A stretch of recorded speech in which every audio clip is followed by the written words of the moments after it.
seminario se llamó así, Educación Intercultural, Enfoques y Modelos. Para poder hablar de educación intercultural, tenemos que saber qué es lo intercultural y de dónde nos llegó, porque de pronto apareció como si fuera una moda, se empezó a usar y alguna gente dijo, oye, va a ser una moda pasajera que va a desaparecer en un tiempo, ¿no? Pero no sabemos de dónde viene, nada más aparecen los libros y nosotros como a veces nos sentimos como reproductores de la política pública, es decir, hacemos lo que nos dicen y nosotros mismos asumimos ese papel como de, pues ahora que esto, ahora educación en valores, ahora proyectos educativos, ahora proyectos escolares, ahora que la escuela al centro, ahora que no sé qué, y nosotros nada más vamos como absorbiendo, consumiendo, y nunca decimos, ¿y de dónde viene? ¿De dónde viene eso? Entonces, cuando aparece educación intercultural, pues ¿de dónde viene? ¿Cuáles son los conceptos que están asociados con la educación intercultural? Y tenemos distintos orígenes. En Europa, principalmente, empezaron a hablar de educación intercultural, por un lado, cuando reconocieron que muchos de los países europeos, por todas las guerras que ha habido en ese continente, se formaron de la unión de otras naciones, ¿no? Entonces, que había naciones pequeñas que con la guerra se fueron uniendo o con la guerra se fueron separando y unas potencias agarraron unos países y se apropiaron de unos países y otras de otros. Esos pequeños países que Rusia, por ejemplo, que la Unión Soviética se apropió, pues tenían una cultura, una lengua distinta. Entonces los países europeos empezaron a dar cuenta de su diversidad y de que su diversidad generaba algunas problemáticas, ¿no? Pero también había países coloniales que durante el siglo XIX pues, se apropiaron de países de África, de países de América, ¿no? Y que entonces la gente de sus colonias había llegado también a vivir a esos países, a Francia, a Inglaterra, ¿no? A España, a Portugal, había llegado a vivir ahí, pero entonces traían también culturas distintas. Y la gestión de gobierno, la política, pues tenía que, si se pensaba solamente de una manera homogénea, no daba resultados y generaba conflictos. Pero también con la globalización, digamos, y con la época contemporánea, hubo corrientes migratorias. Y entonces los países también empezaron a ser diversos y a recibir población joven de otros países. Pues ustedes saben, los índices de natalidad en Europa ya tienen décadas a la baja. Y para mantener su economía necesitan muchos obreros. Esos obreros son migrantes, ¿no? De países del sur, africanos, de los países árabes, ¿no? De países asiáticos también, etcétera. Entonces también se dieron cuenta que en las escuelas pues llegaban niños chinos, de países árabes, africanos, latinoamericanos, etcétera, y que tenían que generar modelos para aprenderlos, ¿no? Entonces ahí se empezó a hablar a veces de educación multicultural en un ámbito más anglosajón y en España de educación intercultural. Y se refería a eso, a cómo atendemos a estas nuevas poblaciones. Y empezó mucho, pues, por un lado, a veces en la escuela, algunos países implementaron como modelos en la escuela y algunos países los implementaron como políticas de acción afirmativa, es decir, en las universidades abrían un cupo para mujeres o para las minorías, ¿no? Que eso se llaman políticas de acción afirmativa, como hacen aquí los partidos, mal hecho pero lo hacen, ¿no? Que dicen 50% de mujeres, pues son cuotas, y algunos países hicieron ese tipo de políticas, y otros países lo que hicieron es en las escuelas implementar algunos tipos también de políticas o de programas.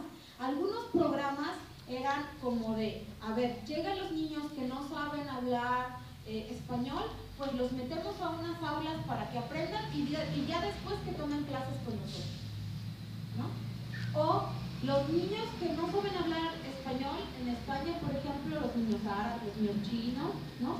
Que cuando lleguen se queden más horas en la escuela para regularizarlos, porque como no tienen bien la lengua, pues tienen que quedarse más en la escuela, ¿no? Algunas otras eran más como de recreación, de decir, bueno, es que ya no somos solo de un solo lugar, entonces pues hacemos el Día de la Diversidad, el Día de las Naciones, todos traigan su ropa, todos traigan su comida, y esas son mis políticas de atención a la diversidad, que un día al año reconocemos la diversidad, ¿no?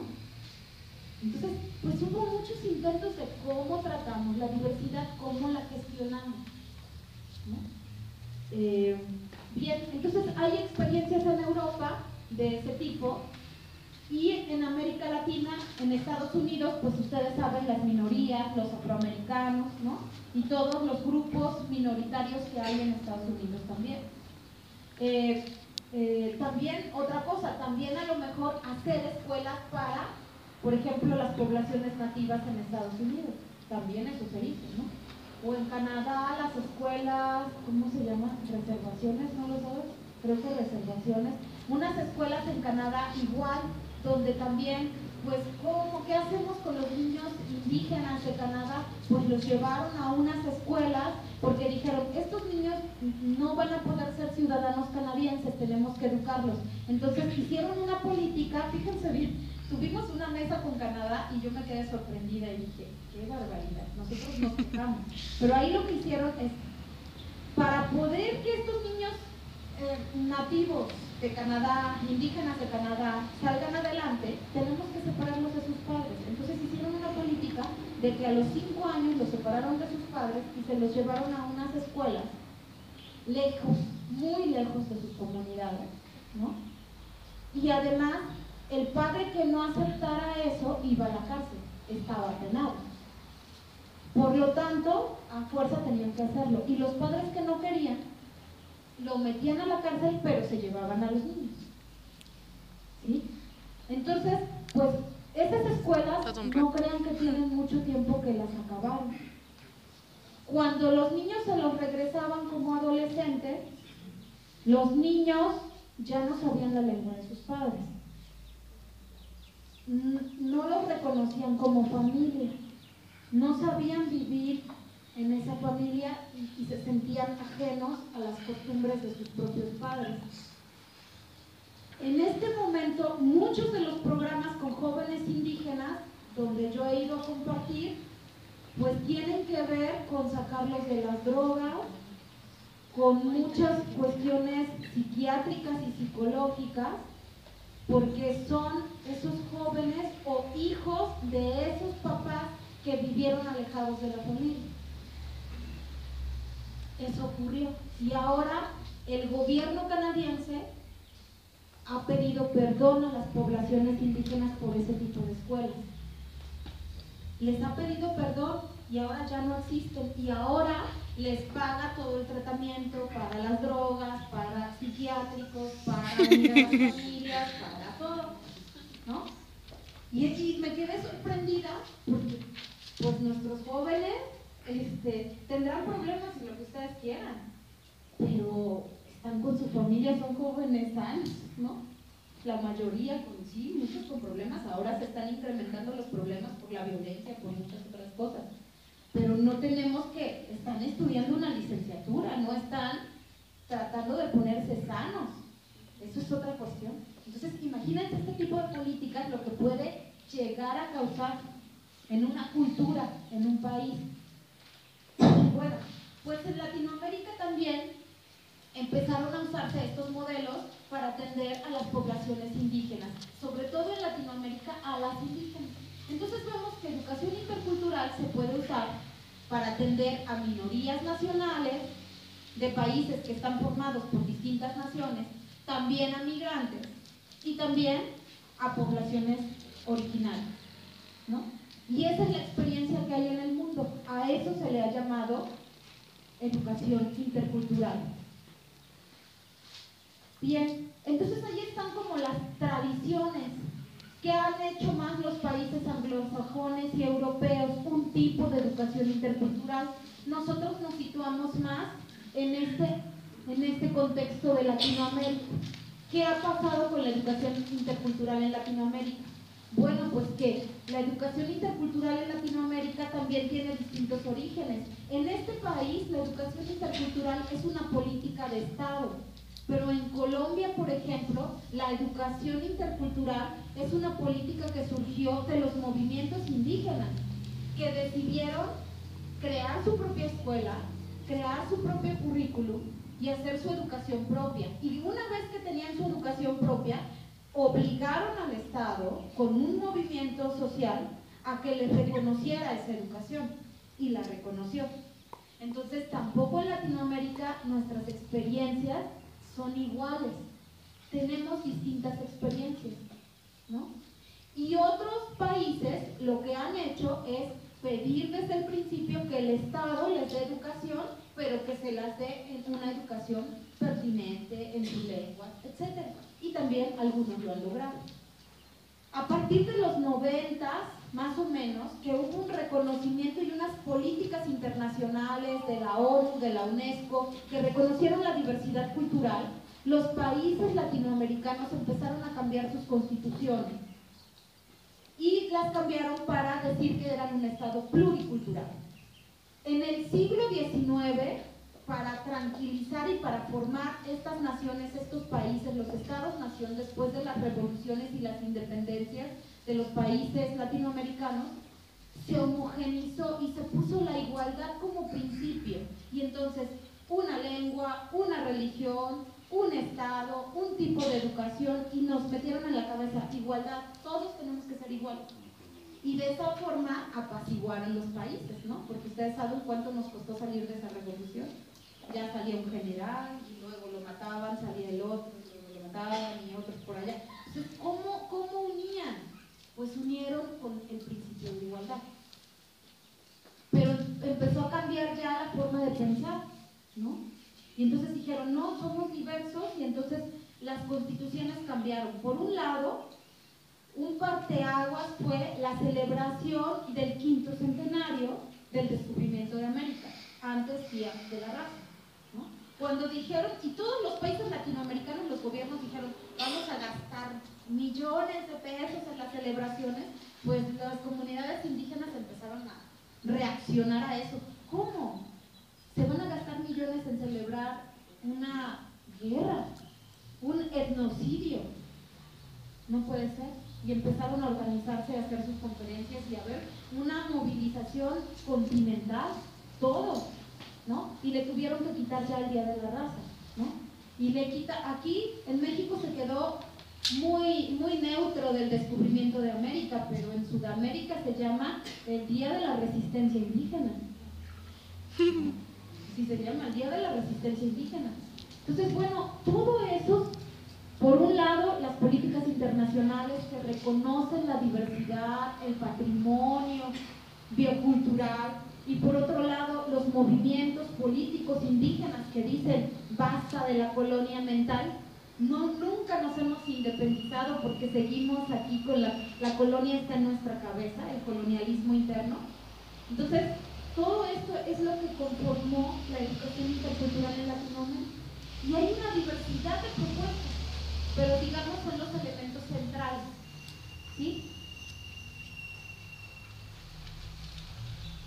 Miren, estoy lenta en este día porque me parece que es el concepto central, ¿sí? Por eso estoy lenta. Luego voy a ir más rápido, pero me estoy deteniendo porque creo que este es el concepto central del seminario, de los proyectos, de todo. Cuando decimos intercultural, ¿a qué nos estamos refiriendo con ese concepto? ¿Hay una definición? ¿Es una construcción? ¿Es un modelo que hay que repetir otra vez como todas las políticas? ¿Qué es intercultural? Pues intercultural puede ser muchas cosas. Y tenemos que decir nosotros, ¿para qué quiero yo hablar de interculturalidad? Y entonces, de todas las posibles definiciones y nociones que hay de interculturalidad, puedo construir la que necesito para actuar, para mi proyecto, para mi práctica. Incluso para describirme como maestro indígena o de educación intercultural. yo.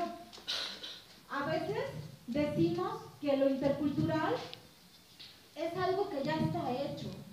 Es como cuando decimos, ah, sí, esa es una pareja intercultural porque está casado un nabo con un totono, o una norteamericana con un mexicano. Es una familia intercultural. Entonces, ocupamos como adjetivo, ¿no? Como que calificamos.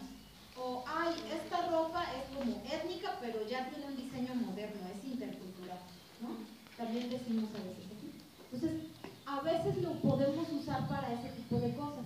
Pero a veces hablamos de intercultural y nos referimos a algo que no está hecho, que es como una utopía, que es algo que debería ser intercultural, que tiene un valor y que queremos llegar a eso. Entonces, cuando decimos, debería de haber una educación intercultural, debería de haber una sociedad intercultural, nuestras relaciones deberían de ser interculturales, porque pensamos que eso es algo bueno, lo mejor, algo equitativo, algo justo, ¿no? Algo donde no hay violencia, donde uno no está sobre otro. Pensamos que eso debería ser. ¿Sí? Pero a veces también decimos que lo intercultural es una metodología, es un procedimiento. Yo tengo que dar clases con una metodología intercultural. ¿Cómo hago eso? ¿Qué significa intercultural? Pues a lo mejor significa lo que decía la maestra.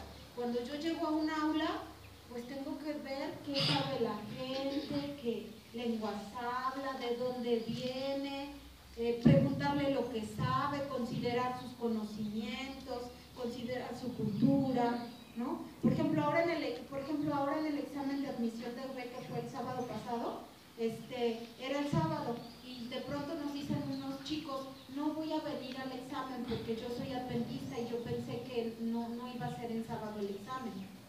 ¿Qué hacemos? Si somos una universidad intercultural.